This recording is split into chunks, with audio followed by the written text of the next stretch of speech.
Welcome to the MU Disability Center 101 course for student employees. In this training, you will learn about the structure of the Disability Center and what accommodations are and how accommodations are implemented. This information is important for you to know so you can be prepared to answer questions for those who interact with the office. So what does disability mean anyway?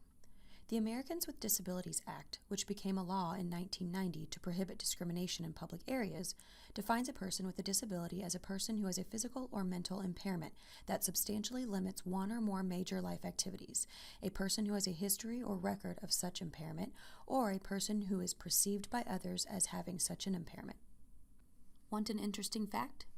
Disability is the only minority group anyone can join at any time. As you may recall from the Foundations of Employment training, the vision of the Disability Center is a community that sees a student, not a disability. The way our vision is met is through our mission and philosophy of serving as a resource to and partnering with our campus community to remove barriers and promote the principles of universal design. Essentially, that means we are promoting access and inclusion. Whoa, wait, what is access? When we think of access, we generally think of physical means of access. So an example would be the staircase gives access to the doorway to enter Switzler Hall. Access can also mean that an individual has the use of buildings, programs, and information.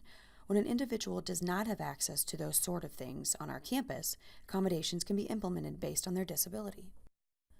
There are several places on campus who work to ensure access to our campus is available not just to the Disability Center.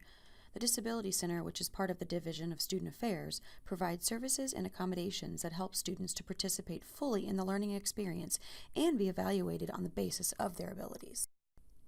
There is also the Adaptive Computing Technology Center, also known as the ACT Center, which is part of the Division of IT.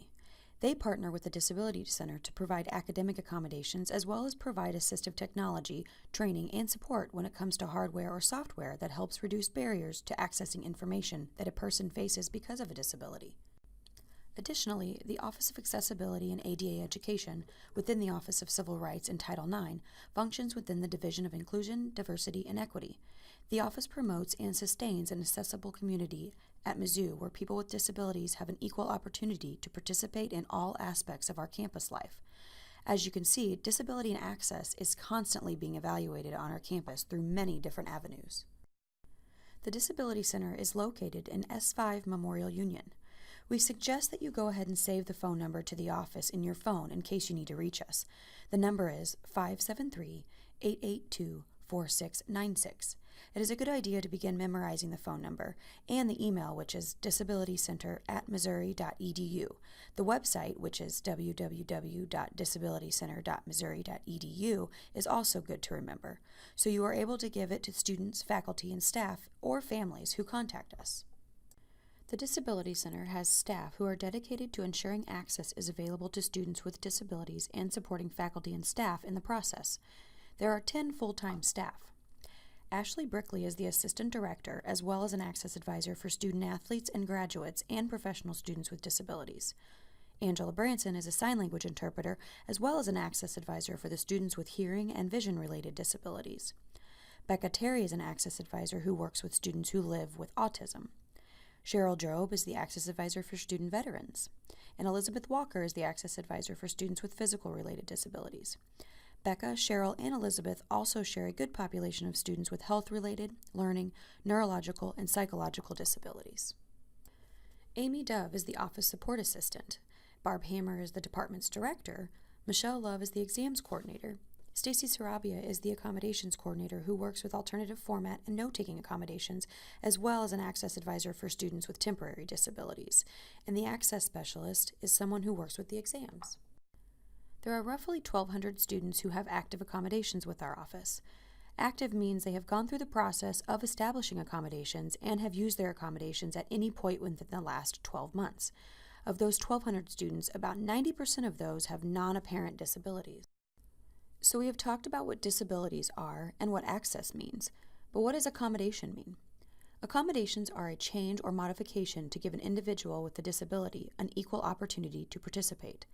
Academic accommodations help ensure that students with disabilities can competitively pursue a college education and so that faculty can fairly and accurately evaluate the performance of students with disabilities. What type of accommodations and services are provided through the Disability Center? Accommodations that the office assists with include dining, housing, classroom, and on-campus transportation and parking. A student's eligibility for accommodations is determined on a case-by-case basis through an interactive process where the advisor relies on the student to be the primary source of documentation.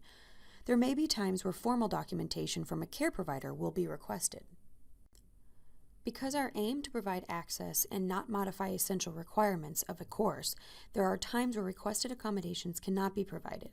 Some of those accommodations are modifications to the course material, personal care attendance, individually prescribed devices, tutoring, personal mental health counseling, disability testing, special education courses, and personal transportation. To establish an accommodation plan, students must first submit a new student application, which can be accessed through the Disability Center's homepage. Once the application is submitted, the student will be called to set up an appointment for an access planning meeting with an access advisor.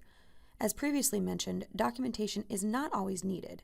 However, there are certain accommodations which do require a student to provide documentation prior to establishing the accommodations. Once an accommodation plan is established, the student will complete a new student orientation where they will learn how to implement their accommodations and utilize MyAccess. In order to implement accommodations in a class, students must create an accommodation notification letter in MyAccess, which they will provide to their instructors. The student will discuss the accommodations and how the accommodation will work in each class, since all classes are different in structure and requirements. So how does this training coincide with our Keys to Quality and Excellence presented in the Foundations training you attended? We are laying the framework of information for you to have. Our goal is that you are able to act as the website, info guide, etc. If someone approaches you about our office and policies, we want you to be able to accurately share those policies with them. Remember, our mission is we serve as a resource to and partner with our campus community to remove barriers and promote the principle of universal design. Without the foundation of information solidly laid, we cannot build. Thank you for your attendance and commitment to the Disability Center. If you have any questions about this training, please contact your supervisor as soon as possible. Have a great day, and remember to record your time for today's training.